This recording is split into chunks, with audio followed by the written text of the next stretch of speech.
number 6 Miami at Louisville. It's a noon Eastern time game on ABC. Storylines know. How does Miami look after a much-needed bye week? I don't know if anyone in the country needed a bye week more than Miami this past weekend because they've really been playing with fire in the last 2 games. They needed a 10-point comeback with 9 minutes left and a completed Hail Mary to be called back to escape with a 38-34 victory over Virginia Tech. And the following week, they mounted a 25-point comeback in the second half to squeak by with a 1-point win over Cal. Now, Hurricanes can all settle down a little bit, slow your heart rate down a little bit during the bye week. But now you go against Louisville, who right now, according to PFF Power Rankings, is the best team Miami's played all year. Right now, Louisville's 33rd in PFF Power Rankings, the highest ranked team that Miami's played. Also, it's at Louisville as well.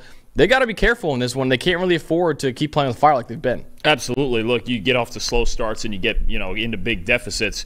Eventually, they're just going to catch you. You're not going to be able to have Cam Ward just carry you and come back all the time, right? And I think coming off 2 huge comebacks, you always figure when you're trying to make some sort of championship run that there's going to be 2 or 3 games where your quarterback just gets you through it because he can will you through it, and Cam Ward's one of those guys. But they've used a couple of those games early. And Miami, look, they've been really good. They deserve, obviously, to be deep into the top 10. They're a playoff contender, ACC contender. But they do have to start these games out better and not fall behind early and just put it all on him. Absolutely. So, Don, you have the Miami offense in this one. So what should we know when superstar quarterback Cam Ward has the ball in the stand? So I do think Miami, from what I've seen, is at a big advantage here. Louisville, we've talked about Louisville on the positive side before. They're really good in run defense. They have these are 2 elite defensive lines going at it. You're going to get into Miami's in a second. Louisville's is really good. They stop the run really well. I believe they're 6th in the country in run defense grade.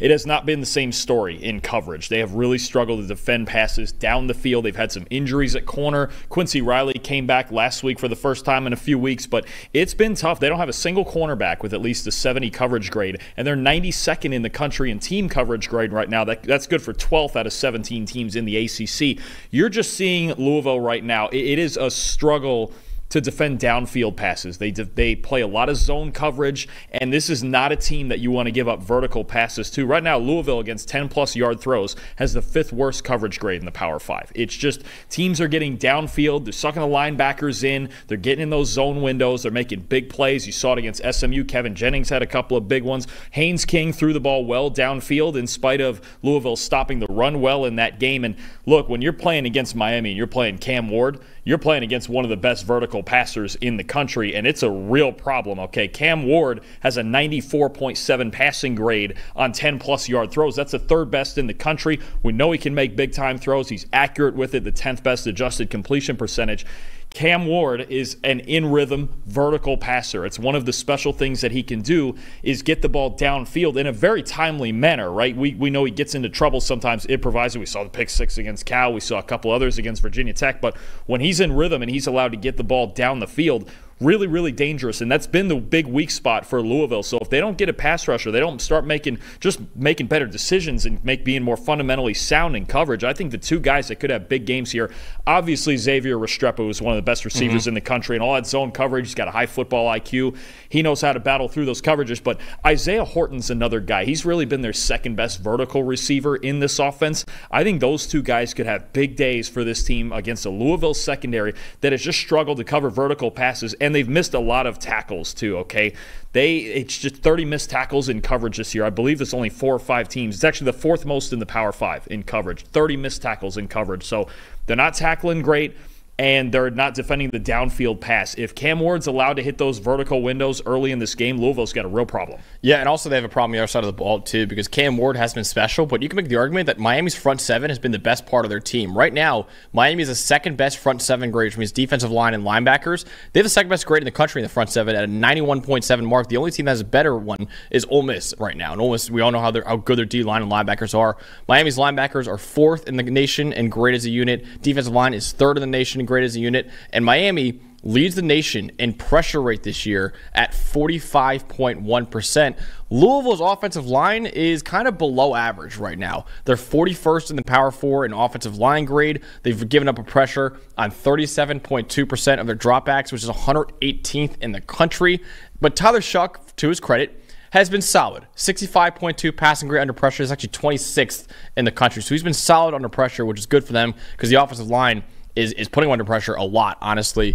The one advantage I think Louisville can exploit maybe in this game is their run game with their stable of running backs. They don't have a true number one running back, but they have a really good stable of running backs. Right now, Louisville is 11th in the country, averaging 6.3 yards per carry. Miami has given up 4.7 yards per carry, which is 60th in the country. So it's an average Miami run defense for the most part against a really, really good Louisville run game.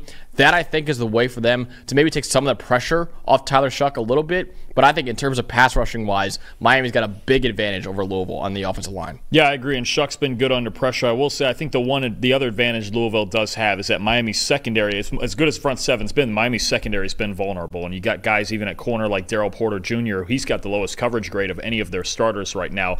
They haven't held up the best in coverage so far. They're still figuring it out. Obviously, 2 new starting safeties. They lost both their starting safeties to the NFL draft. I think what you have is Louisville, as always, if they can get into their run game, like you mentioned, and then they can get into those play-action concepts outside the numbers and get the ball to Ja'Cory Brooks down the field, then you're talking about, okay, if they can get in their wheelhouse, they can stay in this game, because they had pretty good success with it against Notre Dame when they weren't turning the ball over, too, and Notre Dame's got a much better secondary than Miami. So there's a window here for Louisville to score points, but they have to execute really well. So, Dawn, in the game that we will be attending on Saturday, who will win? Will Miami suffer their first loss of the year, or will Miami continue their undefeated season? I think if I'm Miami in this game, as opposed, I know they're trying to establish the run early, and they don't have the most diverse run game, and they're trying to really, they usually get off to slow starts in part because they're trying to establish everything on offense. I get it. If I was them in this game, though, I might take their fourth quarter offense that we've seen the last two games and have Cam Ward get in a hurry up and stress out this secondary early. Let's pass to set up the run. Let's take deep shots early. Let's get Restrepo and Horton and Sam Brown and all those guys going. I think Miami has an opportunity here to score a lot of points. This Louisville secondary, it's been a problem. It hasn't been the same as it was last year. Last year was really good.